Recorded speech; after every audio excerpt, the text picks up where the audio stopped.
Jalal. Jalal dafa laaj sel. doo fen. doo lekk alalu jàmbur. waaw. da ngay rey.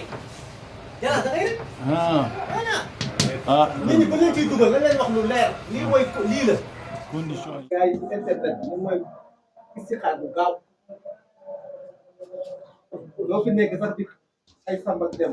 saf saf. dóor mu daanu. non gars yi ñoo ma koy laaj.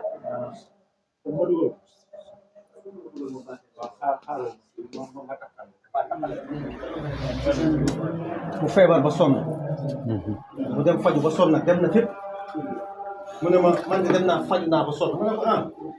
te xamul lu may faj. ma ne ko jëlee lii. nga liggéey ko nga laaj. lan moo may faj. mu def ko. ñu ne ko demal hôpital. mu dem hôpital médecin bi bindal ko garab bi. mu jël garab bi dem naan ko rek wér. ndekete du feebaru affaire sëriñ ak yooyu. médecin bi bindal ko garab bi. ba mu ko bindalee mu naan rek mu wér. ça. ah. yaa la yaa iilu. mi ngi nii ah. balaa ngaa tëdd. moom ngay def. waaw da nga koy wér de kay. da ngay def allahu nuuru atma yooxin 414. soo paree nga teg ci yaa xalaqa yaa iilu 7. soo paree nga laaj li ngay laaj. bu dee dañ laa liggéey nga wax lan mooy toj liggéey bi. bu dee dafa am loo bëgg a xam nga liggéey allahu nuuru atma yooxin 414 jàng yaa xalaqa yaa iilu 7 nga laaj li ngay laaj nga tëdd. boo gisul nga defaat ba muy 3 fan da nga xool. feebar noonu laajal yan gàllankoor moo nekk ci man yan fexe-fexe lañ def ci man nga laaj li nga bëgg après nga tëdd nga xool.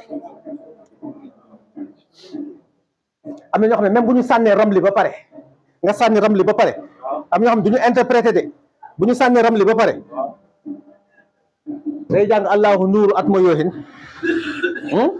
414 bu ñu sànnee ramli ba pare ñu ëff pare ñu lem kayit bi def ko seen suufu njëgëñaay ñu tëdd commencé leen di leen interprété c'est que rawaanu allahu nuuru atma yooxin xam nga li ñaata la jàpp 1988 2 fois Jalal la moo nekk ni 2 fois Jalal 644 fois 2 kii def gis la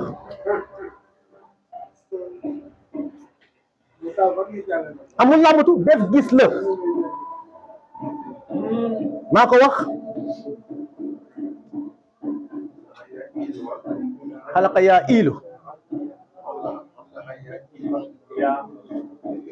bu la neexee tey laa wax de tey laa ci guddi demal nga def ko nga xool li yàlla di def at ma yooxin at ma yooxin allahu nuuru at ma yooxin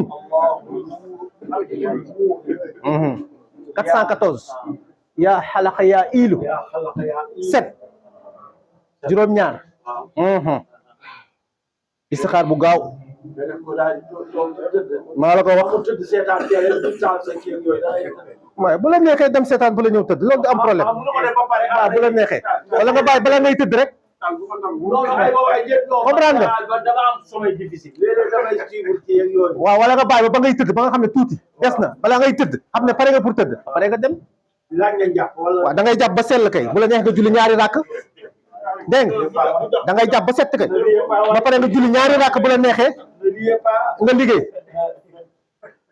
bu dee da nga feebar laajal bu dee da nga am ay gàllankoor laajal li nga bëgg laaj ak li nga bëgg xam nga xool si ndox nga raay sa yaram ba mu kii jeex na ba mooy protection bi jeex na nga ëf ko ci ndox fekk ñaan nga li nga bëgg ba pare nga ëf ko ci ndox sangoo ndox mi ba pare nga tëdd vision bi day leer naññ day mel ni écran bu ñu la tegal raayoo ko waaw jeex na tàkk lépp fépp ngay lépp ba mu tooy dee na bal ba tàkk 414 maa la ko waaye wax comme mënoo koo def rek dugal ko ci benn butéel rek saa yoo soxlaa raayoo bu la neexee ah bu la neexee waaw lu yomb dafa baax bu la neexee bu la neexee nga bind ko ah buy ma bu la neexee nga bind ko voilà ma ko bind bi set waaw def saako waaw mais da ngay sulfu rek toujours jarul sax nga koy sikka